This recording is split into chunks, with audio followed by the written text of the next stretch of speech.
Alhamdulillah, salatu wassalamu ala rasulillah. La hawla wa la quwwata illa billah wa ba'd. Ada pertanyaan? Silakan. Langganan. Pertanyaan bersama 4 poin. Semuanya ya. Kita semua poin menurut saya.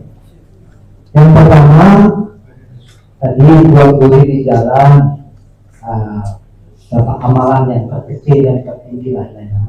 Kalau yang bikin polisi di jalan, polisi itu gimana? Yang pertama. Satu-satu aja dulu ya. Nanti saya bingung nah. Yang pertama yang mana, yang kedua yang mana. Akhafud dararain. Akhafud dararain. Mengambil mudarat yang lebih kecil. Memang mudarat. Bentar-bentar ngerem, bentar-bentar ngerem. Kalau nggak ngerem ya nggak enak, jegluk-jegluk gitu.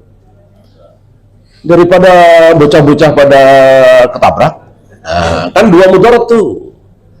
Dan dua-duanya ada, harus pilih salah satu. Maka milih yang lebih kecil. Kalau jalanan itu lengang, jauh dari anak-anak, ya ngapain? Pakai polisi tidur, ya kan? Ya, yang kedua. Yang kedua, tadi kebalikan ya. Jalan dari Allah paling tinggi. Selalu ini diceramahkan, pelacur masuk surga dengan kasih minum anjing. Berarti dengan pelacur boleh dong jadi pelacur. Yang penting sebut kalimat dari Allah dan penjelasan. Itu contoh satu orang. Itu contoh satu orang. Bukan rumus.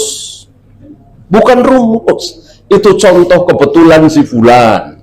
Allah, ada nggak seorang pelacur memberi minum 10 fakir miskin? Bukan anjing lagi. Fakir miskin 10. Tapi nggak diampuni. Ada nggak kira-kira? Ada, terserah Allah. Terserah. Jadi fawaid dari hadis itu, betapa Allah itu suka-suka dia. Gak ada aturan yang mengungkol Allah. Dia diampuni. Saya bukan pelacur, cuma zina doang 2 kali. Pasti lebih diampuni, nggak bisa. Jangan salah paham ya. Ya, yang ketiga.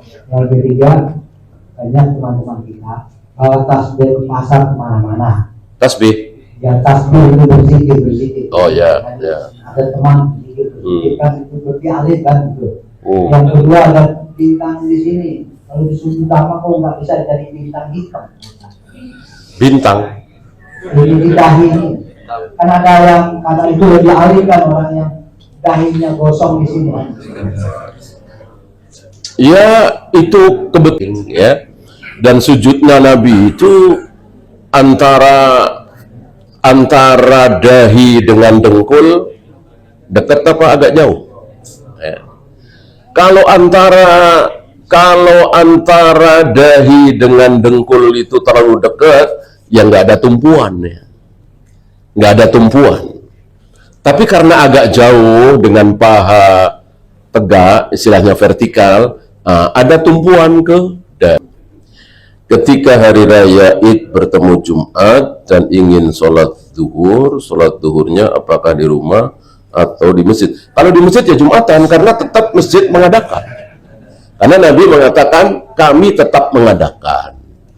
Hanya yang tidak mau sholat Jumat silakan, tidak wajib. Ya, adapun masjid tetap mengadakan. Berarti sholat zuhur di rumah. Ini sebuah rukhsah, boleh. Bukan rukhsah, yang sunnah ada yang tidak sunnah. Ada yang sunnah, ada yang betul-betul rukhsah saja. Seperti ketika safar tidak puasa Ramadan, ini bukan rukhsah sunnah. Artinya silahkan puasa, silahkan tidak. Apakah seorang istri harus izin suami saat ingin mengqadha hutang puasa?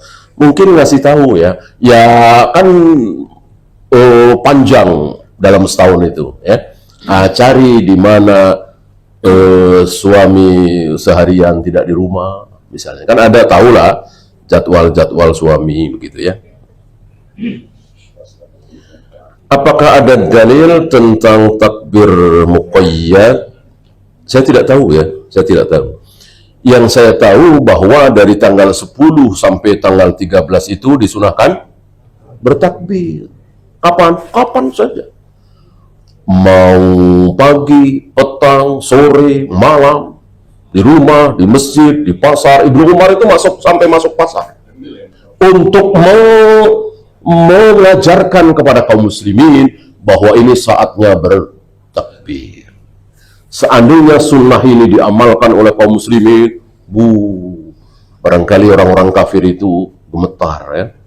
Ini di pasar pada takbir, ya di halte pada takbir, ya bukannya di masjid doang takbir. Nah, mereka nggak paham. Nah, kita biasa di masjid aja. Udah begitu ngambil waktu zikir, habis salam kan waktunya zikir. Kenapa diambil waktu itu? Ya. Kecuali ada dalil, saya tidak tahu. Apakah ada dalil Rasul dan para sahabat selama 4 hari itu habis sholat bertakbir? Kalau ada dalil, sami'na wa ata'na, saya tidak tahu. Sebelum ada dalil, ya kita tunggu. Nah, yang ada dalil, kapanpun. Mungkin nunggu qomat, ya mungkin sambil berjalan, mungkin sambil nunggu bus, dan seterusnya.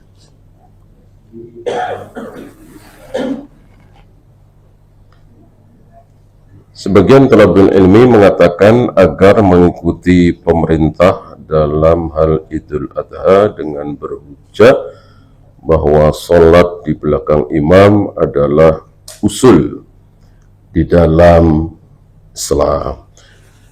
Ini pembahasan jangan tanggung-tanggung ya. Jadi pembahasan itu sempurna saja, yang sempurna. Bahwa untuk menentukan satu Ramadan, satu Syawal, dalilnya jelas sekali. Apa?